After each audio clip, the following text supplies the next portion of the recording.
आपका सवाल है, भारतीय कृषि और भारतीय किसान क्यों पिछड़ रहे हैं? कृपया उत्तर विस्तार से देने की कृपा करें। देखिए, मैं पूरी कोशिश करूंगा उत्तर विस्तार से देने की। देखिए, भारतीय कृषि जिसके उत्पादों के बिना हम एक दिन भी नहीं निकाल सकते हैं, या यूं कह सकते हैं कि इनके बिना जीवन की कल्पना भी मुश्किल है। देश की 50% आबादी को यह कृषि रोजगार प्रदान करती है। करोड़ों लोगों की आजीविका का साधन कृषि है। उन लोगों के साथ साथ हमारा जीवन भी इस कृषि के कारण ही संभव है। देश की जीडीपी में इसका योगदान 17 से 18% तक है। सोचो, ऐसी कौन सी इंडस्ट्री हो सकती है? मैं बात करने वाला हूँ भारतीय कृषि इंडस्ट्री के बारे में। चीन के बाद खेती के उत्पादन के मामले में भारत दुनिया में दूसरे नंबर पर आता है। फसलें बुआई के क्षेत्र के हिसाब से भारत का पूरी दुनिया में पहला स्थान है। खेती बाड़ी से पैदा हुए उत्पाद भारत दुनिया के लगभग 120 देशों में भेजता है। कई ताजा फलों के उत्पादन के मामले में भारत अव्वल है। खेती के हर उत्पाद के मामले में या तो हमारा देश पहले दूसरे स्थान पर है या शीर्ष 10 देशों में शामिल है। लेकिन यहाँ सोचने की बात यह है कि इस देश की अर्थव्यवस्था में इतना महत्वपूर्ण योगदान देने के बावजूद भी इस इंडस्ट्री की हालत इतनी लाचार क्यों है? क्यों किसान आत्महत्या कर रहे हैं? सबका पेट भरने वाला खुद क्यों बेबस है? उनको अपना गुजारा करना भी मुश्किल हो रहा है। शायद ही कभी आपने सुना हो कि कोई उत्पाद बनाने वाली कंपनी का मालिक घाटे में हो, लेकिन उस कंपनी का डिस्ट्रीब्यूटर अमीर हो रहा हो।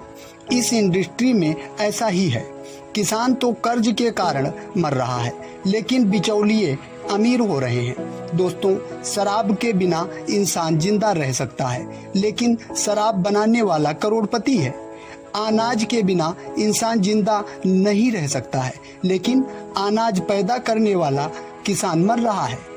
अब आते हैं मेन मुद्दे पर। आखिर ऐसा क्यों? तो सबसे पहली और बड़ी समस्या है उत्पादों के मूल्य निर्धारण का अधिकार निर्माता के हाथ में न होना।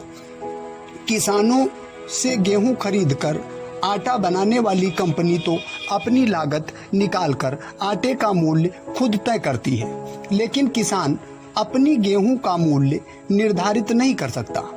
किसानों से गन्ना खरीदकर चीनी बनाने वाली कंपनी चीनी का मूल्य खुद निर्धारित करती है, लेकिन किसान अपने गन्ने का मूल्य खुद निश्चित नहीं कर सकता है। एक निर्माता ही जानता है कि उत्पाद के निर्माण में उसकी कितनी लागत लगी है, उसका कितना खर्चा आया है, कितना श्रम हुआ है। उसी अनुसार वह अपने उत्पादन का मूल्य निश्चित करता है। फसल उत्पादन में कितनी लागत आई है यह किसान से बेहतर कौन जान सकता है? तो क्यों ना फसल की कीमत निश्चित करने का अधिकार किसान को ही दे दिया जाए। कब तक वह घाटे में हम लोगों का पेट भरता रहेगा? उसको भी अपने उत्पाद का पूरा मूल्य मिलना चाहिए। जब किसान अपने उत्पादों का मूल्य खुद निर्धारित करेगा, तो वह सब खर्चे जैसे बीज, खाद, सिंचाई और ढुलाई सब कुछ ध्यान में रखने के बाद ही मूल्य निर्धारित करेगा। दूसरा बड़ा कारण किसान खुद है। समय बदल गया है, समाज आधुनिक हो गया है, लेकिन हम खेती के परंपरागत तरीकों पर ही निर्भर रह रहे हैं। आज का युग कुछ अलग, कुछ नया करने का है। पुराने परंपरागत तरीकों से आप सफल नहीं हो सकते, लेकिन ज़्यादातर किसान आज भी परंपरागत तरीकों से ही खेती करते आए हैं। जैसे गेहूं काटा तो धान बो दिया, धान काटा तो गेहूं बो दिया। आपने देखा होगा कि कई बार किसानों को अपनी फसल सड़कों पर भी फेंकनी पड़ जाती है। यह इसलिए होता है क्योंकि खेती बाड़ी बिना किसी योजना के की जाती है। आपको क्या करना है कि पहले तो अपनी मिट्टी की जांच करवाओ कि आपका खेत किस प्रकार की खेती के लिए उपयुक्त है, फिर उसी मुताबिक खेती करो। हर इंडस्ट्री खूब रिसर्च करती है, तभी बेहतर कोई भी प्रोडक्ट बनाती है, लेकिन हम लोग खुद दूसरों की राय पर ही निर्भर रहते हैं।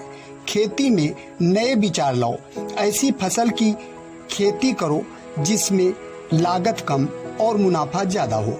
ऐसे नए तरीके खोजो जिससे काम जल्दी और कम लागत में हो जाए। सिंचाई बुआई के तरीकों में कुछ अलग तकनीक अपनाओ, अपने आप को अपडेट करो। आज के युग में निरंतर सुधार लाओ, तभी आप बच सकते हैं। तीसरा कारण प्रशिक्षण का अभाव है। विदेशों में किसानों को खेती करने का प्रशिक्षण दिया जाता है। खेती की नई नई तकनीकों का आविष्कार किया जाता है ताकि कम लागत और कम मेहनत में अच्छा उत्पादन प्राप्त किया जा सके। समय समय पर किसानों को प्रशिक्षण और तकनीकों से अवगत कराया जाता है। विदेशों में हर किसान कुशल और निपुण होता है। खेती करने के लिए कई पैमाने निर्धारित होते हैं। इन पैमानों पर खरा उतरने के बाद ही कोई व्यक्ति विदेशों में खेती का पेशा अपना सकता है, लेकिन हमारा देश इस मामले में बहुत पीछे है। किसानों को प्रशिक्षित करने की यहाँ कोई विशेष प्रणाली नहीं है। ज्यादातर खेती पुश्तैनी अनुभव के आधार पर ही की जाती है। आज के समय में बदली हो चुकी है। पुरानी तकनीकें आज के युग में असफल साबित हो रही हैं। नई प्रणाली, नई तकनीकें ही हमें बचा सकती हैं। हम जितना ज़्यादा प्रशिक्षित होंगे उतने ही बेहतर साबित होंगे। नई तकनीक से खुद को अवगत रखो। चौथा और मुख्य कारण है मार्केटिंग का अभाव। केवल उत्पाद बनाने से ही काम नहीं हो सकता, उसकी मार्केटिंग भी बहुत बड़ी भूमिका अदा करती है। कंपनी अपने उत्पाद को अच्छी मार्केट में बढ़िया से बढ़िया मूल्य पर बेचना चाहती है। जहां उनको अपने उत्पाद का उचित मूल्य मिलेगा, वहीं वह अपने उत्पाद को बेचेगी। अपने उत्पाद को बेचने के लिए उसकी जबरदस्त मार्केटिंग करेगी। जब किसान अपने उत्पादों का मूल्य खुद निर्धारित करेंगे तो वो उसकी मार्केटिंग पर भी ध्यान देंगे। खेती बाड़ी इंडस्ट्री के उत्पादों की मार्केटिंग एक बड़ी समस्या है। ये उत्पाद कुछ मार्केट तक ही सीमित होकर रह गए हैं। सही मार्केटिंग न होने से किसान केवल बिचौलियों पर ही निर्भर रहते हैं और अपनी फसल को उचित मूल्य पर नहीं बेच पाते हैं। महंगे उर्वरक, खेती में उपयोग होने वाली हर वस्तु महंगी हो रही है, चाहे वह बीज हो, खाद हो, कीटनाशक दवाइयाँ हो या खेती में प्रयोग होने वाले उपकरण हो। इसका सीधा प्रभाव उसकी लागत पर पड़ता है। लागत तो बढ़ जाती है, लेकिन उत्पाद का मूल्य उस हिसाब से नहीं मिलता है। इसलिए उत्पाद का मूल्य निर्धारण का अधिकार किसान के पास होना चाहिए।